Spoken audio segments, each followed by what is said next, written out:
Selamat pagi Ibu Guru, selamat pagi Bapak Guru, selamat pagi teman-temanku, selamat pagi untuk semua. Kita sambut hari ini dengan senyuman, jangan malas, harus semangat. Cheer up and let's go, go, go, go, go. Kita semua pasti bisa. Assalamualaikum warahmatullahi wabarakatuh. Halo ayah bunda dan anak-anakku yang soleh-solehah. Bagaimana kabarnya hari ini? Semoga kita semua dalam keadaan sehat, tetap bahagia dan tentunya harus tetap semangat walaupun pembelajaran dilakukan dari rumah. Bagaimana sayangku, sudah siapkah untuk belajar hari ini? Boleh ya disiapkan terlebih dahulu alat tulisnya, buku paket, buku tulis tematik, dan juga pensil dan penghapusnya. Jika sudah siap, yuk kita sama-sama berdoa terlebih dahulu ya sayang. Ibu pimpin ya, berdoa dimulai.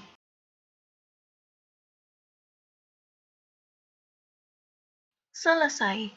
Sekarang kalian boleh buka bukunya, yaitu tema 4, subtema 3, pembelajaran 1, 2, dan juga 3. Sebelumnya kalian harus tahu apa ya tujuan pembelajaran hari ini. Silahkan dicatat ya.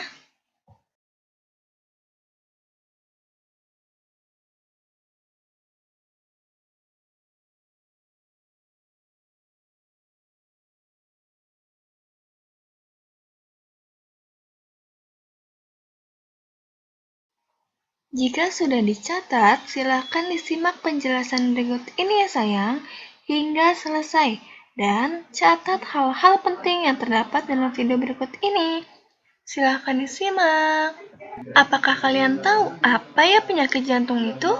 Nah, penyakit jantung atau dalam istilah medis disebut penyakit koroner adalah kondisi yang terjadi ketika pembuluh darah utama yang menyuplai darah ke jantung mengalami kerusakan. Simak video berikut ini ya sayang. Jantung adalah organ vital yang terdiri dari kumpulan otot dan berfungsi memompa darah ke seluruh tubuh. Jantung juga berfungsi menyalurkan oksigen dan sari makanan yang diperlukan untuk proses metabolisme ke seluruh tubuh. Sebanyak 4-7 liter darah dipompa jantung per menitnya. Ini berarti 5.760 hingga 10.080 liter per hari atau 2.102.400 sampai 3.679.200 liter darah per tahun. Jantung memompa darah tanpa henti, dengan rata-rata denyutnya 72 kali per menit. Penyakit jantung koroner merupakan gangguan fungsi jantung akibat otot jantung kekurangan darah. Penyebabnya adalah penyumbatan atau penyempitan pada pembuluh darah koroner yang sering disebut serangan jantung. Sumbatan ini bisa bermacam-macam jenisnya, seperti plak, sobekan dinding jantung, kolesterol, bekuan darah, dan lain-lain. Ada 7 faktor yang menjadi pemicu serangan jantung. Yang pertama, usia. Semakin bertambah usia seseorang, semakin tinggi risiko terkena penyakit jantung. Usia yang berisiko adalah pria ketika memasuki usia 45 tahun dan wanita memasuki usia 55 tahun atau yang mengalami menopause dini. Yang kedua, memiliki riwayat penyakit jantung dalam keluarga. Jika ada salah satu anggota keluarga inti mengidap penyakit jantung, maka anggota keluarganya juga berisiko yang sama. Yang ketiga, diabetes. Diabetes dapat menyebabkan penebalan dinding pembuluh darah sehingga menghambat aliran darah. Yang keempat, tekanan darah tinggi. Hipertensi mampu melukai dinding arteri dan memungkinkan kolesterol LDL masuk saluran arteri, serta meningkatkan penimbunan plak. Yang kelima, obesitas atau kegemukan. Obesitas dapat meningkatkan tekanan darah dan ketidaknormalan lemak. Hal ini berisiko menyebabkan penyakit jantung. Yang keenam, pola hidup yang buruk. Pola hidup yang buruk menjadi pemicu serangan jantung, seperti jarang olahraga dan banyak konsumsi makanan berlemak. Yang ketujuh, stres. Ketika sedang stres, tubuh mengeluarkan hormon kortisol yang berakibat pada kakunya pembuluh darah, sehingga dapat meningkatkan tensi. Anda mungkin mengalami serangan jantung jika merasakan gejala-gejala berikut. 1. Jantung berdebar-debar atau dikenal dengan palpitasi. Gejala ini terasa seperti dada diremas-remas. 2. Mengalami sesak napas, disertai dengan keringat dingin, lemas, jantung berdebar, bahkan pingsan. 3. Berkeringat dingin, mudah lelah, dan sakit kepala. Gejala ini diakibatkan oleh penurunan aliran darah karena denyut jantung tidak normal. 4. Ada rasa mual dan muntah. 5. Nyeri dada di sebelah kiri. Penderita biasanya merasakan sakit seperti ditimpa beban berat, rasa seperti terjepit, atau terbakar di dada.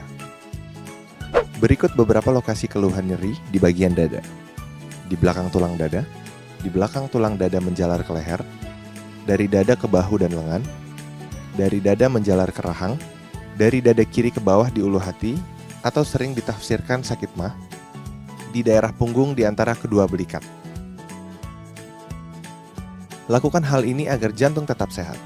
1. Berhenti merokok.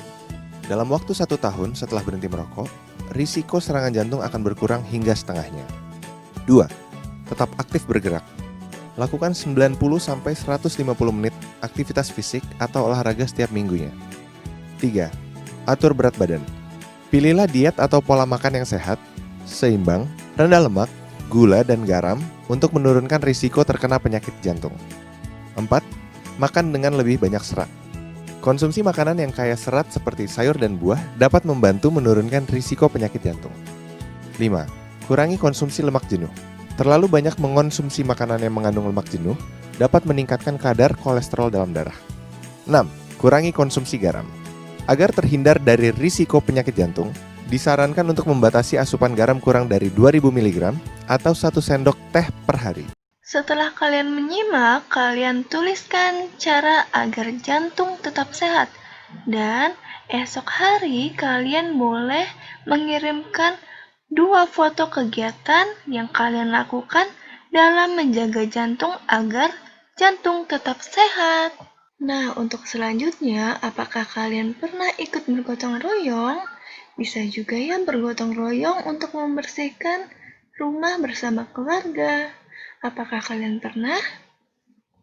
Dan apakah hari ini kalian sudah bergotong royong membersihkan rumah dengan keluargamu? Jika belum, besok pagi kalian boleh lakukan ya. Kemudian kalian buat pantun tentang gotong royong, seperti contoh berikut ini.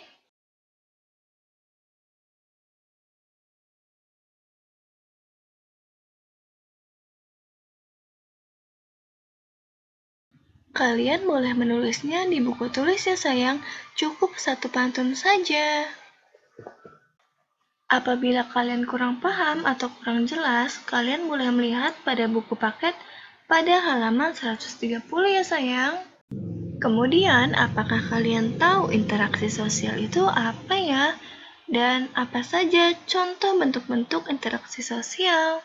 Ya, benar sekali. Interaksi sosial adalah hubungan timbal balik dalam masyarakat yang tercipta karena adanya komunikasi antara satu pihak dengan pihak lainnya. Syarat terjadinya interaksi yaitu kontak sosial seperti percakapan, jabat tangan, dan juga isyarat. Kemudian yang kedua adanya komunikasi. Selanjutnya, contoh bentuk-bentuk interaksi sosial yaitu yang pertama di bidang ekonomi. Dalam bidang ekonomi, contoh interaksi sosialnya yaitu tawar-menawar di pasar, kemudian melakukan jual beli, dan membayar harga barang belanjaan. Kemudian, dalam bidang politik, contoh interaksi sosialnya yaitu pemilihan umum, melakukan kampanye, kemudian melakukan musyawarah. Salah satu contohnya seperti pada gambar tersebut. Selanjutnya, dalam bidang sosial budaya, contohnya seperti kerja bakti, mengadakan pergelaran di sekolah, kemudian melakukan persaingan sehat untuk mendapatkan juara. Berikutnya dalam bidang moral, contohnya yaitu menghormati guru, menyapa orang lain atau orang tua ataupun guru, kemudian berkata jujur, selanjutnya berperilaku sopan dan berkata sopan ya. Kemudian tuliskan 3 contoh bentuk interaksi sosial dalam bidang ekonomi, dan juga 3 contoh bentuk interaksi sosial dalam bidang moral yang telah kalian lakukan pada kegiatan hari ini ya. Bagaimana sayang pembelajaran pada hari ini? Menyenangkan bukan? Nah, dari pembelajaran hari ini, kita dapat menuliskan cara menjaga jantung agar tetap sehat. Kemudian kita juga sudah dapat menuliskan contoh pantun tentang gotong royong. Dan kemudian kita sudah dapat menjelaskan contoh bentuk-bentuk interaksi sosial. Untuk tugas yang diberikan, jika ada yang kurang paham, silahkan bertanya ke ibu guru langsung ya sayang. Boleh melalui WhatsApp pribadi ataupun WhatsApp grup. Pada pembelajaran kali ini, kita dapat informasi baru. Kira-kira apa saja informasinya? Yuk kita simpulkan secara bersama-sama ya sayang, seperti kesimpulan berikut ini.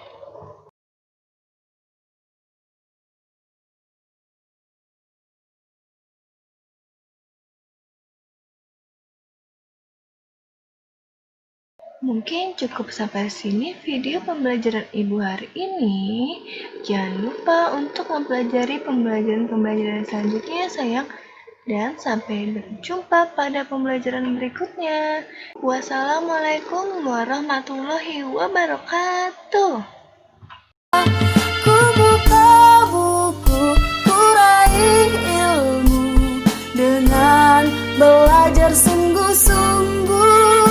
Harus semangat biar jadi smart, lalu aku jadi orang hebat.